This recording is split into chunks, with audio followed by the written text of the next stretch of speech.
মিঠুনদার নিশ্চয়ই কোনো সিনেমা আসছে, বিপ্লবী ডায়লগ দিয়ে প্রচার পেতে নেমেছে। মিঠুন চক্রবর্তীকে কটাক্ষ করে মন্তব্য করলেন কুণাল ঘোষ। আরে এমএলএ ফাটা কেষ্ট, মিনিস্টার ফাটা কেষ্ট, সব যদি এরম পর্দা দিয়ে ভাবেন তাহলে হবে। কোন ইস্যুতে আন্দোলনে? নারী নির্যাতন। মিঠুন দা, আপনার ছেলে আপনার স্ত্রীর বিরুদ্ধে যে নারী নির্যাতনের অভিযোগ, যে কেস, যে মামলা, সেগুলো একটু মানুষকে খোলা মনে বলুন, তারপর এখানে নাটক করতে আসবেন। বিজেপির মধ্যে কম্পিটিশন চলছে কোন নেতা কাকে টপকে যাবে। ওই তো ধর্না চললো মঞ্চে, আর মঞ্চের সামনে মিলিয়ে রোজ ওই 30-40টা করে লোক ছিল। তো মিঠুন চক্রবর্তী আজ বলবেন রাজনীতিতে আছি, কালকে বলবেন ছেড়ে দিলাম। নিজের এলাকায় ভোট দিতে গেলে লোকের কাছে আওয়াজ খেয়ে বলবেন আমি আর রাজনীতিতে নেই।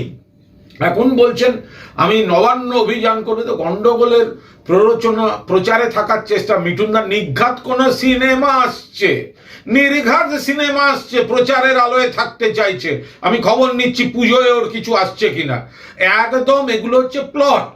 এই যে একটু বড় কথা বলে দাও, একটু খবরে থাকো, সিনেমা আসছে মিঠুনদার। সিরিয়াস বিষয়, যে সিরিয়াস বিষয় আরজি করেন ন্যায় আমরা চাই। এবং বিজেপি শাসিত রাজ্যগুলোয় যে একের পর এক ঘটনা ঘটছে, সেই বিজেপির মঞ্চ থেকে এর ন্যায় বিচার হতে পারে না। এমএলএ ফাটাকেষ্ট নাটক করছে। ব্যুরো রিপোর্ট, সোনারপুর বার্তা।